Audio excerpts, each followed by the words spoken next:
All right, I got my cool blue blockers on. You didn't just miss it. Don't worry, I'm going to post the whole thing on on YouTube, and you'll be able to watch it for free and get all the things. And I wrote a ton of results here. Let me go over what I just learned from Dr. Shannon here. For those of you just joining us, please put your first name, where you're from in the chat. Give me a roar if you're a lion. Here's some of the things that I learned from Dr. Shannon over the last hour and a half. First are some of the tests that you want. So this is what she recommends for most women. Number one is a comprehensive stool sample. Number two is a hormone test looking at your 24-hour levels and the processing, the pathway of those hormones to make sure things are moving well. For example, is your glutathione, is that moving well? And then she has the Dutch test. I forget what everything is involved in that. This is really interesting. And so a lot of you have asked me about MS. I have an aunt who has MS. I didn't know about the relationship with Epstein-Barr. And so I'm going to connect my aunt with Dr. Shannon. Hopefully she's willing to talk to her, and we'll get her set up to get her Epstein-Barr tested. That's really interesting. So the link with Epstein-Barr, which is kind of like mono, it's in that family of viruses. And it's really linked to autoimmune disease, and a lot of chronic diseases are related to Epstein-Barr. That's really interesting. So you want to get your Epstein-Barr tested, and you want to get all four. She didn't say types. It was another word that started with T. So get the four different, we'll say, types of Epstein-Barr tested. There's a nuclear, there's a chronic antigen, there's the acute, which is what they mostly test for, and then there's four of them that you want to get tested. So what types of glasses are these? These are blue blockers. These are like my big, like mafia blue blockers that kind of really hide my face. These are my celebrity glasses, right? I look like a celebrity because you can't see who I am.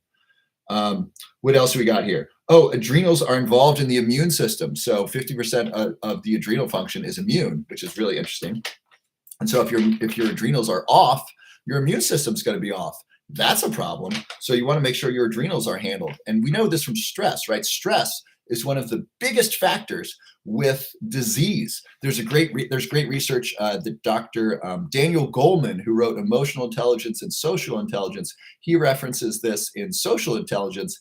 The biggest risk factor for disease is isolation, being lonely. That's worse than cigarettes. So if you can smoke cigarettes and have friends, or be lonely and don't smoke, you're better off smoking cigarettes and talk and having friends. Please don't smoke cigarettes. Please quit if you do. There's so many bad things about it, but that's how big the risk factor is for loneliness. It's worse than cigarettes for your health. And loneliness increases cortisol, probably decreases other sex hormones, probably decreases testosterone because we're alone and we're not pursuing things. Testosterone is about energy and pursuit, and there's some cognition involved with it. Really important. What about vaping? Vaping, we still think is bad. It may cause popcorn lung. There's not enough research on vaping. Probably better than smoking unfiltered cigarettes for sure, and filtered cigarettes. And the best thing to do is to quit. Some things you can use are a nicotine patch, nicotine gum, or nicotine lozenge. My favorite is nicotine lozenge, the spray. I did take that. I found that it's very hard on my throat. And don't take too much. And if you're new to nicotine, nicotine can cause stomach upset as well as fatigue. So if you're not used to it, it can be a problem. What else did we learn? Oh, she told me about her favorite makeups. So my favorite cosmetics for soaps are Dr. Bronner's. And then for shampoo, I like Native. And then for under the arms, for deodorant, I like this. This is Hume. And then she shared for makeup, L/Bri, Labri, L-B-R-I. And then there's Thrive Cosmetics, C-A-U-S-E-M-E-T-I-C-S. And she also mentioned Crunchy. So these are a couple different cosmetic companies that you can check out. And you want to be as natural as possible. Problems in cosmetics, there's hormone disruptors in them. There are even hormonal disruptors in receipts. Goodness gracious, you buy your Dr. Bronner's at the store and they give you a receipt. Now you got hormone disruptors on your fingers. It's a real problem.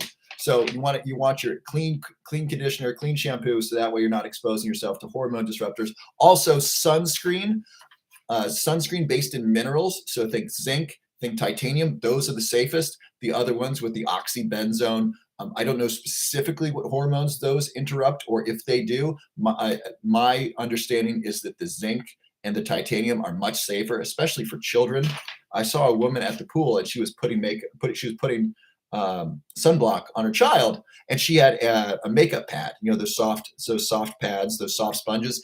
Or no, she had a makeup brush, excuse me. So like for powder, she said that works really well for putting a small amount of sunscreen on her child's face. Now, I know unless you're living in Florida or California, or Texas, this might not be relevant right now. But just remember, when it comes time for swimsuit season, really good idea to put on your sunscreen. And the mineral sunscreen is more expensive, and you can use a little makeup brush to help with that.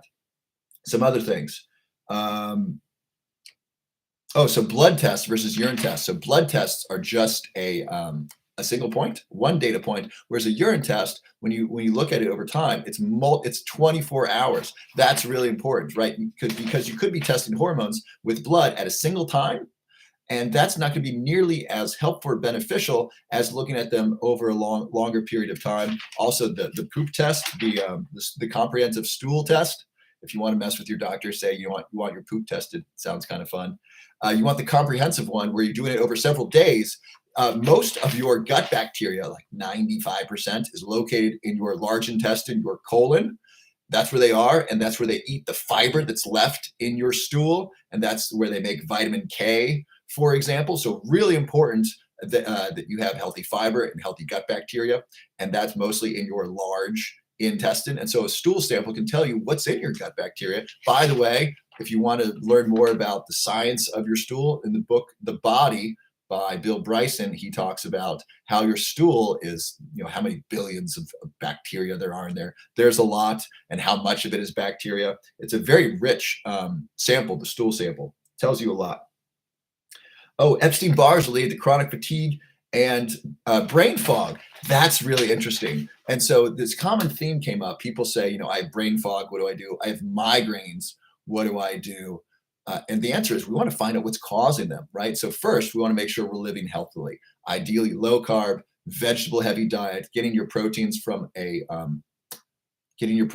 healthy source, drinking lots of water, taking supplements, being really healthy, getting good exercise, getting good sleep, turning off the television, turning off the phone 2 hours before bed so you get good sleep, getting regular sleep, walking first thing in the morning in the sun, starting your morning off with a glass of water or celery juice, really living a healthy life. And then if that's still not helping, what else could it be? Epstein-Barr can be involved in migraines, involved in chronic fatigue, involved in brain fog.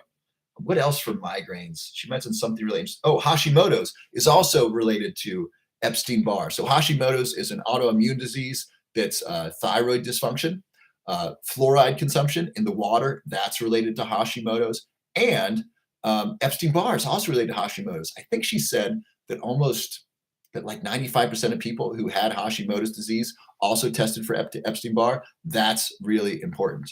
Protein from plants, is it good? Yes, it's good, especially if you're vegan. So some vegans, it's hard to be vegan long-term if you're not doing it right. Some people, it can be lifelong vegans, basically after breast milk. That's great. If you want to do that, it's probably more sustainable for the planet, certainly than the standard American diet. And, it's hard. You want to make sure you're getting your essential amino acids. Some of those are difficult to get if you're vegan. And you want to make sure you're getting enough vitamins and nutrients like choline. Choline's involved in egg yolk, but choline's also in other foods as well. So make sure you get enough choline. Choline is 90% of Americans are deficient in choline, according to an article from the Journal of Nutrition. I think it was a 2020 or 2021 article. So really, really important. Also, she was saying how it's really important to get your levels checked before doing hormone replacement therapy, before doing anything. Really get your hormone levels checked. And so for those of you who sign up for a free consultation with her team, this is the place to start. What are you going to get checked? What are the levels you're looking at? And then using that information to make a decision for yourself. It is semi-reckless to take a prescription drug without cleaning up your diet and making sure you're as healthy as you can be. And next, and I'm not giving you medical advice. I'm not a medical doctor. Please follow the advice of your medical doctor. And it's a really good idea to get your diet cleaned up, to get your sleep taken care of, to get your exercise regular, to get your sleep regular, and to get tested before taking things that really affect your system. So she talked about hormone replacement therapy. hormone replacement therapy can be great if it's at the right levels. She mentioned someone was taking hormone replacement therapy after menopause, and she was taking enough hormones to put her at the estrogen level of a 25-year-old. This woman's in her 60s. So that's not necessarily helpful. So you want to make sure that the levels are right for you, and the way to know that is to get tested. Just like, when someone has a problem, when someone has brain fog, when someone has migraines, when someone has chronic fatigue, when someone has memory loss. People say, what do I do about my memory loss? Well, we need to play Sherlock Holmes. We need to get tests done to find out what's causing this. A lot of people with memory loss have diabetes or pre-diabetes. This is really important because if you have diabetes or pre-diabetes, it basically means you're beginning to become insulin resistant, which means you're not using energy effectively. And if you're not using energy effectively in your body, you're not using energy effectively in your brain. That can cause brain fog, and that can snowball into consistent brain fog, which is now becoming memory loss, which can now move into Alzheimer's disease. We've talked about how Alzheimer's disease is type 3 diabetes, and for good reason. It's called that because people who have diabetes have a severe increased risk of Alzheimer's disease. Why? Well, I just mentioned it. Also, type 2 diabetes affects certain growth factors, trophic factors in the brain. IGF-1, insulin growth factor 1. I think that's what it stands for, IGF, insulin growth factor 1. That's important for brain health, and it's really important. And that's changed with diabetes. Exercise also impacts IGF-1, interestingly enough. By the way, exercise is one of the best things you can do for your brain and to reduce the risk of Alzheimer's disease. There's so much consistent data showing this. I pulled this study up in preparation for this. So there's a great study on twins. These were twins, monozygotic twins, so identical twins. And this was a research study in the Journal of Gerontology from 2016. The title is Kicking Back, great title, Kicking Back Cognitive Aging. Leg power predicts cognitive aging after 10 years in older female twins. So here's what they did. They brought in these female twins into the laboratory. They gave them a standard questionnaire. Do you smoke? Do you drink? How much? They measured their weight. They measured their health. They did a brain scan of them, and then they measured their leg strength. Women come back 10 years later. They give them a memory test, who's at risk for Alzheimer's disease. They gave them another brain scan. Guess who had the least likelihood of risk of Alzheimer's disease? Those with strong legs. Leg strength predicted risk of Alzheimer's disease in this group of twins. Now, the twins are significant because a lot of people, I still see this, people post Alzheimer's is genetic, or Alzheimer's is all genetic, or people say you're full of crap, Alzheimer's is all genetic. And I feel sorry for these people because they don't know the science. The science is no. The science is genetics are a factor. Like they are in most diseases, genetics play a significant factor in Alzheimer's disease, but that's only 20% of the puzzle. 80% is behavioral. About 80% is in your control. The one exception is those with early onset Alzheimer's disease, which is a very, very small portion of those with Alzheimer's disease. There's not a whole lot to do that we know of yet. So leg strength, exercise, big in reducing risk factors for Alzheimer's disease. Great twin study in the Journal of Gerontology. I love that study. I love they got these twin women in there and exercised their strength. And those with stronger legs had healthier brains in the brain scans. So this is a really comprehensive study, really well done. It's only cited by 36 only 36 people. I got to talk more about this. I don't think enough people know about this study. So let's go to some questions here. What did you learn from Dr. Shannon? I'm so excited. We're going to have her back. Let me know what questions you have. I'd love to be of help. Let me check on YouTube here, see if we have any questions here. Hello, Lauren. Hello, Desert Deb. Great to see you all. Thank you for coming. Is there a correlation between Strattera and Alzheimer's disease? I don't know. Can you remind me what Strattera does? Dr. Shannon was on about 20 minutes ago. She was great. Good night and thank you. Oh, thank you. What is low C peptides on blood test? Are you talking about C-reactive protein? C-reactive protein is a marker of inflammation. And so you want low C-reactive protein. It's very related to heart health, but also general inflammation. So Strattera, non-stimulant ADHD meds. I don't know what Strattera does. Let me look this up. And I'm trying this being on my computer while I'm on live. Let me know if this is helpful because I can kind of I can look stuff up. Strattera, what neurotransmitters. By the way, it's really important for you to know what your prescription drugs do. And I'm not giving you medical advice. I'm not telling you to change your prescription drugs. I think it's a really good idea for you to search whatever prescription drugs you take and search what neurotransmitters does this affect. That way you know. So Strattera works on the neurotransmitter norepinephrine. Like the stimulant drug, Strattera is effective in treating and controlling ADHD. So norepinephrine is, I'm surprised it's classified as a non-stimulant because norepinephrine, things that increase norepinephrine are stimulating. So Strattera has not been out long enough to show a link with Alzheimer's disease. We do know that stimulant medication like Ritalin and Adderall are associated with a slight increase in Parkinson's disease, about a 10% increase. So let me explain that. So they looked at so this was people, I think 40 to 60 years old, and they said, did you take stimulant medication and for how long? The longer people took it, the greater the risk, such that those who took it, let's say 20, 30 years, they had, let's say, a 10% increased risk of having Parkinson's disease or Parkinson's-like symptoms. So Parkinson's disease affects about 1% of adult males, and that's increasing. We don't know why. Likely food and environment. I think that's why. We don't know exactly why. We don't know what causes Parkinson's disease, and we don't have good treatments for Parkinson's disease. We're beginning to get some good treatments, like a focused ultrasound is very promising. And so instead of it being a 1% risk for most people, it's a greater risk for men than women. It's now 1.1% instead of 1%.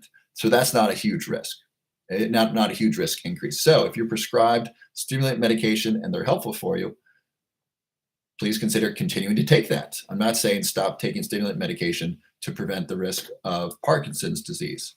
There is a slight increased risk of Parkinson's disease, but it's not substantial because the risk of Parkinson's is so small as it is. Let's see what that risk is. It was 1% when I was in college and learning about this. What percentage of people have Parkinson's disease? It's definitely higher. What percentage of people have Parkinson's disease in the US?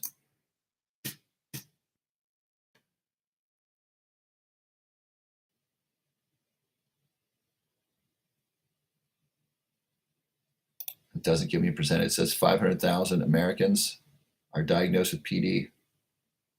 So there's, well, that's not very many because there's 300 million in the United States, but it only affects older adults. So that doesn't help me. What percentage of older adults have Parkinson's disease? Older adults have PD. 1% of older people 60 plus, and 5% of people 85. And so Parkinson's disease, I think, is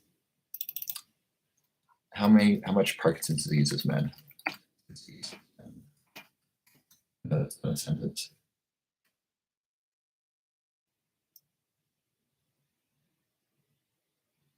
Men are 1.5 times more likely. So let's say men are 2 to 2.5%. Women are 1% to 0.8%. So by the way, so I just took a couple minutes to search an answer to a question. I'd like your feedback. Is that a good thing to do on the live, or you just want me to kind of spitball off the top of my head and then just let the questions go?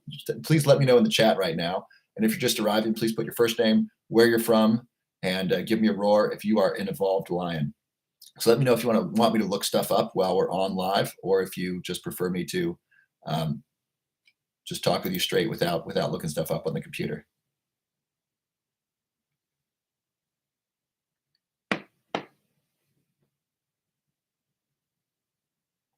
Kelly from Utah, roar. Scope, yes, look it up. Great idea. Is Parkinson's hereditary? We don't know. Probably partly. Rusty Washer, Houday, yes, totally have the Bengals glass. Rusty from Cincinnati. Siley from Kylie, I'm an evolved lion. Awesome, Siley. Roar to you. Yes, you can research. We appreciate it. Roar, awesome. Like Googling people has all the answers for me as cybersecurity guy. Houday. Jamal from Minneapolis. Hi, Jamal. Is cortisol related to memory loss? Yes. High cortisol impairs lots of functions in the body. High stress impairs functions in the body. High cortisol is related to those things. Cortisol directly or indirectly, it's either an indicator of possible dysfunction or it may directly cause dysfunction. And also high stress, high cortisol, chronic high stress, high cortisol causes inflammation, and that increases chronic disease. Specific thing, then not dropping it. So just as long as I actually look up the thing. Best burger in Cincinnati. Well, clearly that's Zips Burgers. And then when I was a kid, I used to love Rally Burgers. I don't eat either of them anymore. I don't eat hamburgers from a restaurant. I haven't seen grass-fed burgers or bison burgers at a restaurant. I would totally eat those. If they did, I would eat bison burgers for sure. Zeke Buttons from Kentucky. Roar to you. I like it when you summarize what she says during her interviews. Thank you. That's one of my superpowers. That's why I like doing these TikTok lives. I like learning information and then sharing it with you directly. That's what I love to do. My mom died of Alzheimer's 2 months ago. I'm very sorry. And my father's Parkinson's. I'm very sorry. That must be very difficult. There are some things that can be helpful to your father. I would work with a specialist. I would call specialists who specialize in Parkinson's disease. Say, my father has Parkinson's. He's this old. He's had it for this long. Can you help him? I would get someone who says, I'm going to manage it. Not just someone who's going to manage it, but someone who says, I can reverse it. I can help you. There's focused ultrasound is number one. Two, there's a new thing that I'm learning about where they hook up a battery pack that I don't know. My friend's getting this surgery. I don't know what it's called. There are multiple surgeries that can be helpful. I would find someone, Mom Kelly. I would find someone. By the way, if you post a question, please put your first names. That way I can refer to you. So Mom Kelly, if your dad has Parkinson's, I would, and you're committed to helping him, I would call every neurologist, find out who specializes in Parkinson's and who is committed to helping your father and says, I have something that can help. If they say we can manage it, I would hang up and find someone else because there are treatments that can be helpful for a lot of people. Daniel Goleman's book was Social Intelligence that I mentioned. Scoop from Nashville, are there special glasses? Yes, these are blue blocker glasses. I'm going to go to bed soon. At least I'm going to try to. I'm all wound up because I love being on live with you and I get excited and it's fun for me. And this helps me. This is a trigger to my brain to get ready for bed. Yes, look it up. Thank you, Janet. If anyone is opposed to me looking up answers while we're here live, let me know. But right now, the votes are yes, keep doing it. Is it true that Parkinson's and Alzheimer's are similar illnesses? They're both neurodegenerative diseases, which is a class of diseases associated with aging and the loss of neurons. Neurodegenerative. So think the degeneration of neurons. With Parkinson's disease, it's the degeneration of neurons involved in motor activity, specifically in the substantia nigra. These are dopamine neurons primarily. Acetylcholine may be involved. Alzheimer's disease is neurodegeneration, primarily in the hippocampus, which is the memory center of the brain. The hippocampus uses a variety of neurotransmitters. Acetylcholine is very, very involved in that, as is norepinephrine, GABA, and glutamate, and serotonin. Give me pumpkin pie. Chris from Florida, but formerly Cincy. Awesome. Look things up. Thank you. Petite Chatons. So sorry for you. Best burger in Cincy. We covered that. How to lower cortisol. Lower your stress. Exercise and lower your stress. So exercise is great. So exercise is medicine for the brain, and then exercise gets fresh blood to the brain, and then exercise causes something called vasodilation. So think of your blood vessel as a hose. After exercise, it opens it. So let's say it's like this normally. After exercise, it goes like this. It becomes much wider, right? So this is before exercise, this is after exercise. And so what happens is blood pressure goes down because there's so much more room for the blood to flow. So this is one reason why exercise is associated with a decrease in blood pressure, because immediately the blood pressure drops when recovering from exercise. So to lower cortisol, exercise is great. Ideally 15 to 45 minutes every day or 5 days a week of some aerobic activity. You want strength training twice a week and get your sleep. And then meditation is great. I've been meditating first thing in the morning. I think it's been helpful because I'm convincing myself, hey, there's so much time in the day. I can now meditate first thing in the morning, and that's okay. And I think that's good. So try doing a regular meditation practice. Breathing is also real good. Let's do the breathing technique. Who remembers the breathing technique? This is from Dr. Andrew Huberman shared this. This is the physiological sigh. So I'm going to demonstrate it once. Let's do it 3 times together. And then we'll do it again at the end before I sign off because it's very relaxing. And so what this does is this physiological sigh is something that we do naturally. I actually see my young nephews do this. I'll be sitting on the couch reading a book with them and I'll just see them do this. And this is just something humans do. Interestingly, we do the physiological sigh when we read, but we do it less when we're watching TV and watching movies. And so that might be one reason why it's semi-unhealthy to be watching television all day versus reading the book. There's many reasons for this. So here's the physiological sigh. So breathe in deeply, breathe in about 80% for your lungs, about 80% capacity. Pause, and then fill up the rest of the way. And then slow exhale. So once again, it's breathe in, and then pause, and then top off, and then exhale. Okay. We are going to do 3 deep breaths together. Here we go. 3, 2, 1. Breathe in. Fill up. And exhale. Breathe in. Fill up. And exhale. Last one, let out a sigh. Breathe in. Fill up. And exhale with a sigh. All right, how do you feel? Let me know in the chat if that was relaxing, if that felt good. I feel so relaxed. I kind of don't want to open my eyes right now. It just felt great. Let me know how that was in the chat for you. Silent inhale. No, you got to inhale loudly so that way people can hear you. Ideally, breathe in with the nose. Yes. Also, another tip is during sleep. I've been doing this for about a year. Really helpful. I take my mouth closed before I sleep, so I'm only breathing in through my nose as I sleep. This is really, really good. The nose moistens air, so that's just better quality air. The nose filters air, and I have less of a sore throat when I wake up, because breathing through my mouth, the air goes through my throat and can dry it out, and breathing through the nose is really helpful. So I really, really recommend. I know it sounds scary, determined zone, but just give it a try. It's Scotch tape that I use, or you can use medical tape. For the first couple of weeks, I would rip it off when I'd wake up in the middle of the night because it was so unnatural. Now my lips naturally stay closed, and I'm breathing much more through my nose. I think that's really, really good for my health, my energy, my immune system. Also, it reduces snoring. So if someone has snoring issues or sleep apnea, this might be very helpful. A lot of people who snore have sleep apnea and vice versa. And so this is a way of combating both of them. Also, weight loss is very helpful when reducing sleep apnea, for reducing sleep apnea and reducing snoring. By the way, if you're interested in weight loss, I've been working with one of the world's leading experts in weight loss, Chad Tackett. I've been recording some interviews with him, and he has a free offer for you, a free weight loss blueprint. We filled up his calendar, and he closed that down. He recently opened it back up. If you want to get on his calendar, there's a link in my link tree. Let me see if that's still up there.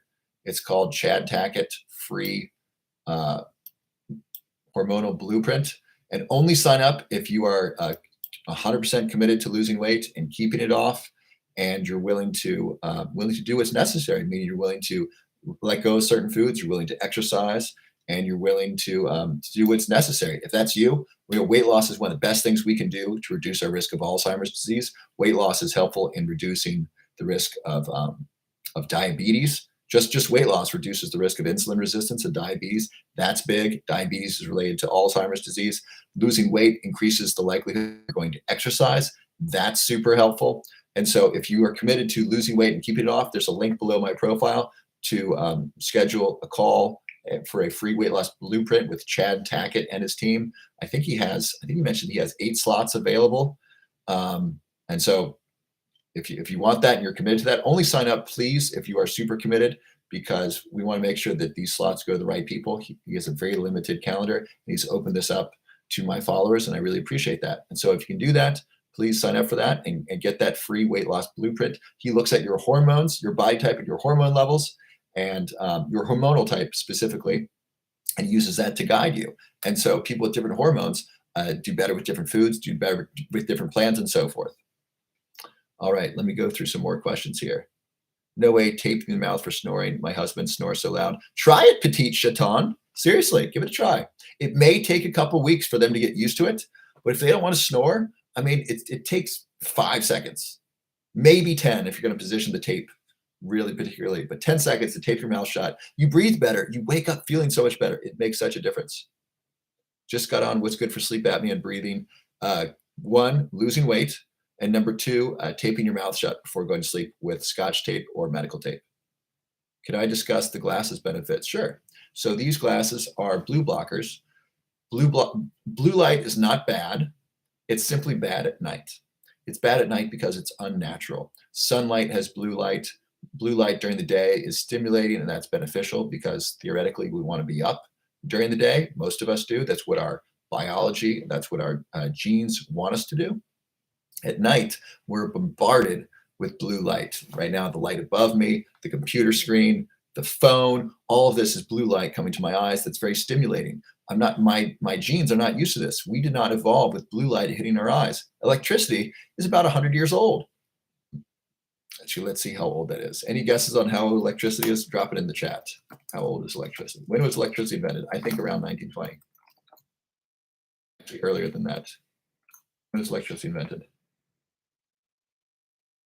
Oh, Franklin, the 1700s. I'm thinking the light bulb with Edison. So Franklin invented 1700s. When was the light bulb? So that's when we started to have light bulb was invented in 1880. Probably became common in the 1900s, and that's when human beings started getting light at night. Light at night is very disturbing for our circadian rhythm. So this helps protect my eyes from the blue light. And this helps protect my natural melatonin cycles. Melatonin is a hormone released by the pineal gland, which causes sleepiness. Also, it's involved in anti-cancer. One of the theories about cancer and why it's increasing so much is that we have so much light at night, and that's reducing natural melatonin levels, and then so therefore cancer levels are increasing. Also, that relates very well with sleep. So if you're not sleeping well, it might be a melatonin issue, and sleep is very related to health and cancer and so forth. And melatonin decreases as we age. So it's a good idea to protect your natural melatonin levels, especially if you're on the older side, because your melatonin levels are less than they were when you were younger and we're sleeping better. And so it's a good idea to turn off the television, turn down the lights, and protect your eyes from blue light 1 to 2 hours before bed. So those are some of the benefits. Plus, they look cool. We talk about the benefits of lion's mane and focus. Yes, I'm going to talk about this, and then I'm going to go because I can feel myself getting tired. I put these on. I'm feeling the fatigue, and I don't want to throw my sleep schedule off too much.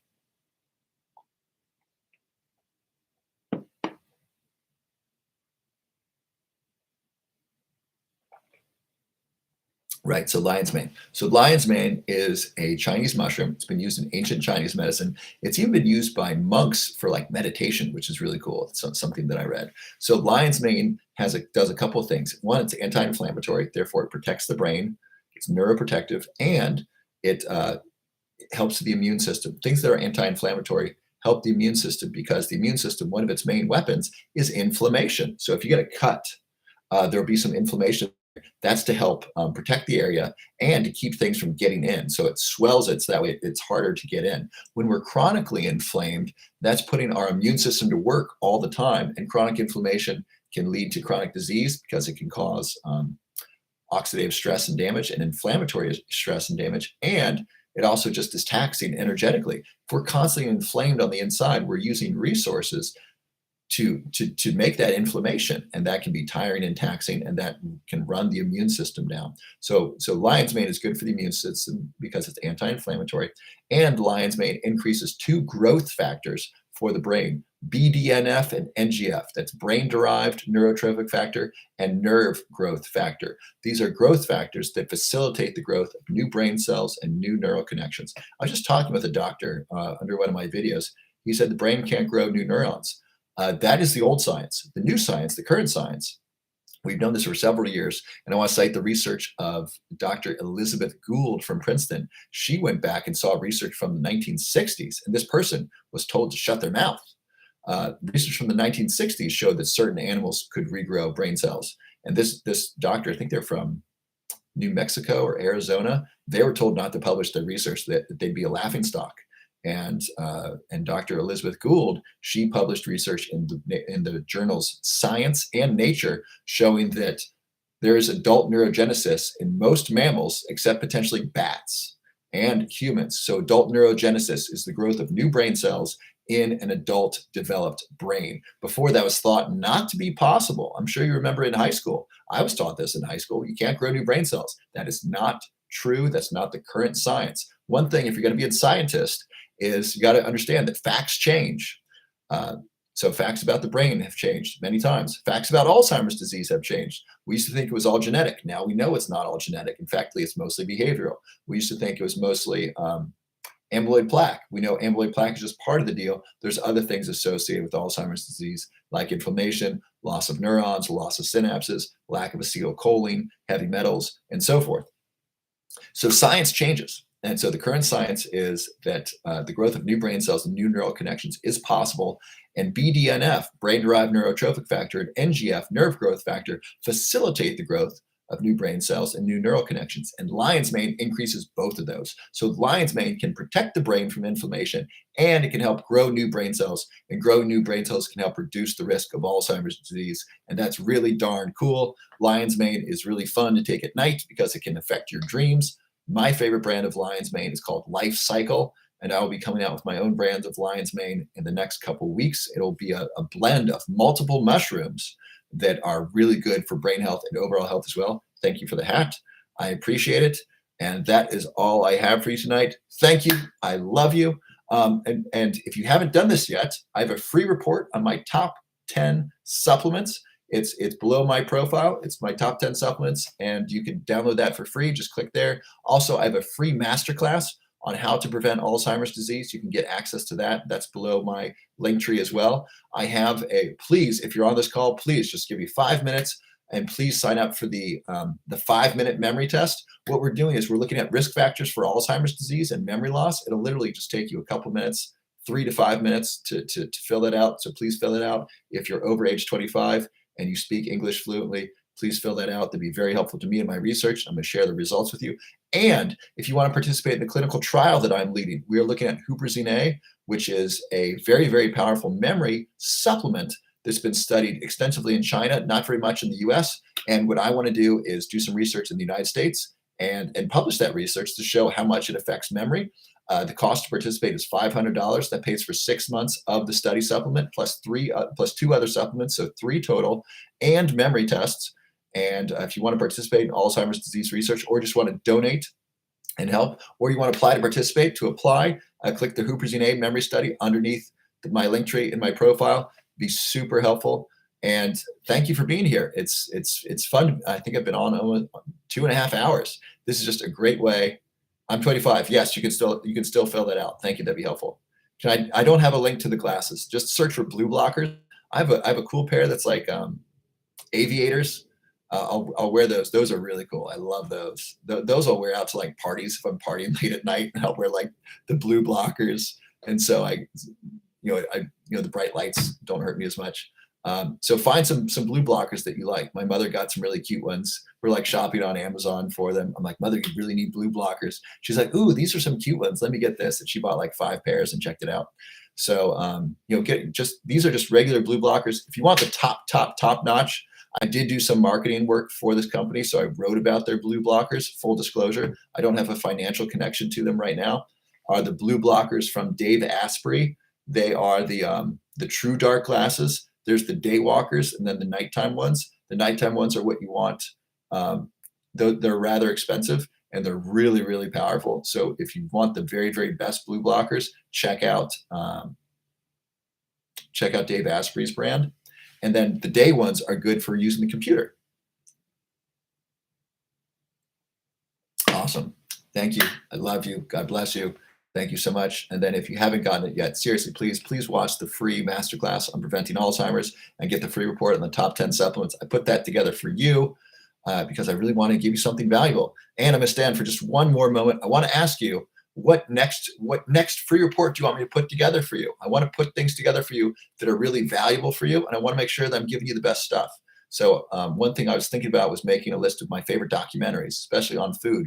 People keep asking me, where do you get these reports? Thank you for asking. Below my profile is my link tree, and my link tree, it'll tell you free report.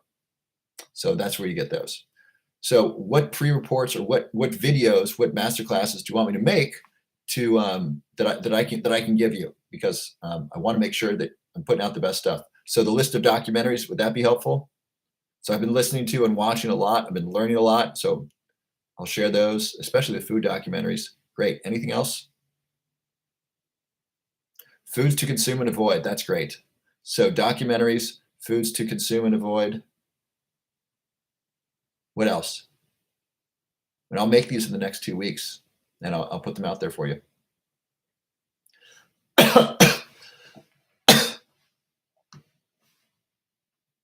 Love the glasses. Thank you. What order to consume foods? Brain exercises. Before you go, what's your view on milk? I'm not a fan of dairy. Most humans are lactose intolerant. And some people, it works great for them. I just listened to a documentary on raw milk. Very interesting. So foods for ADHD. Goodness, Callisto, I'd recommend not eating those foods. That's very intense. Okay, so we got documentaries, we got foods, we got ADHD. Preventing osteoporosis. What to do for those who already have dementia. I mean, watch the masterclass. That's gonna be way better than any free report that I make, because that's 40 minutes of my best stuff. Brain exercises. Start taking lawn sediment. Good job, Scott Ruick. Is that you, my buddy Scott? That is you. Hey, good evening. You're distracting me with your handsomeness. Dosage for huperzine A, 200 to 400 micrograms. Prevention strategies. Okay. So I share all that in my masterclass. Do you want these things as a free report and not just a masterclass? I'll do it as a free report, but really, if you're interested in Alzheimer's disease, the masterclass has my very, very best stuff. Brain exercises. What about sardines? Love sardines. I could make a free report on sardines. I love sardines. They're great. How to avoid menopause. How to avoid horrible menopause. That's more of a Dr. Shannon question. She's great. We just had her on. Why does stress cause many problems? ADHD. Okay, so here's the ones that I got so far. Here's the ones I'm going to start with. Number one is my favorite documentary, specifically about food, but also about the brain. So I have 10 or so documentaries on there. Number two, foods that help prevent Alzheimer's disease, and foods, to avoid. And number three is stuff for ADHD. That's what I got so far. Does that make sense? Is that the best stuff? Is that what you want? Lengthening telomeres, hyperbaric oxygen therapy. That's what works best. Missed this live broadcast. Yes, I have a replay. By the way, please subscribe to my YouTube channel. I posted half of the lives that I've already done on YouTube. It's now there for free. You can watch most of my lives there for free. I'm going to post this one there. I'm going to post the ones with Dr. Shannon. I'll post all this great stuff here. So go to the YouTube like right now and watch however much of this as you like. Okay. Oh, new drug, aducanumab. Yeah, I definitely don't recommend that. It's filled with side effects and it doesn't work. I mean, just you can read about it. Max Lugavere talks about it. Aducanumab, when it was approved, multiple people from I think it's the FDA who approved drugs, they resigned. They were so upset because they didn't want to approve it. It has no business. I mean, take it at your own risk. And I don't recommend following doctor's advice on this one.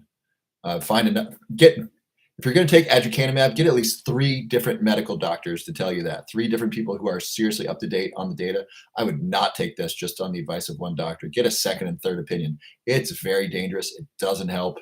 I'm not telling you to ignore medical advice. I'm telling you get at least a second and a third opinion before taking aducanumab. There's so many things that work better than aducanumab. Ceylon cinnamon, uh, curcumin, curcumin with black pepper, lion's mane. All these things are safe. They're effective. There's documented data. Bacopa, there are reams of data on how good lion's mane and bacopa are for the brain. Aducanumab has serious side effects, I think, including brain bleeding. Don't quote me on that, but there are serious side effects with aducanumab, and it doesn't work. So please, Abby, please, please, please do some serious research before considering aducanumab, and take some healthy supplements. Lion's mane, bacopa, and curcumin. All of them are great. All of them are safe and effective. That's a great place to start. All right. I'm sorry. I'm getting all mad at aducanumab. Books and podcast recommendations with the documentaries. I will totally do that. I'll definitely do the podcast. Books, I think, is another one. You are welcome, Naomi. All right. YouTube link is not in the TikTok bio, Robert. Yes, it is. Yes, it is, Callisto. It's close to the bottom. Would someone else validate this? So my link tree, you go to Linktree. I think it's Linktree/Robert W.B. Love. If you go to my Linktree, the first one is Dr. Shannon. Second was my 5-minute Alzheimer's research. The third one's my free report, my top 10 supplements. YouTube is like number 5 on the list. So check that out. By the way, if you want to know where I get my aniracetam, I only share that with my Patreon patrons, because when I tell people where I buy stuff, it sells out. Like Amazon sold out of my favorite fish oil, which I'm kind of bummed about because now I don't know where to get it. So if you want to know where I get my aniracetam, I share that with my Patreon subscribers. It costs like $3 a month to be a subscriber. And so if you want aniracetam, which is a really powerful brain supplement, it's actually a pharmaceutical that's available in the United States without a prescription. I tell you where to get that. If you join my Patreon, that link is under my link tree. Can someone confirm that my YouTube is working? Yes, click below my face.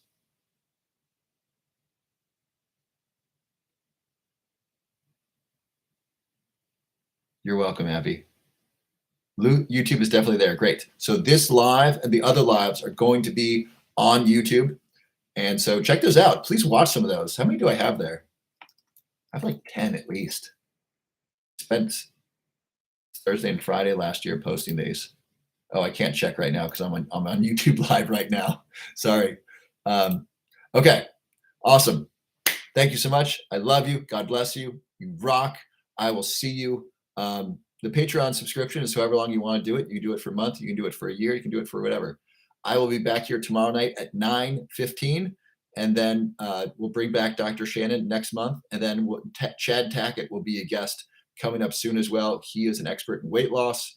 He may have a couple more spots available for you for a weight loss roadmap. He's amazing, and you are awesome. I really salute you. I really love you. You're here on Tuesday night instead of watching television and porn and sports games that you're not interested in and crazy stressful news. You're here learning about your brain, learning about health, and you're participating and you're sharing good love, good vibes with other people who want to improve their health as well. Thank you so much. I love you. Have a wonderful night.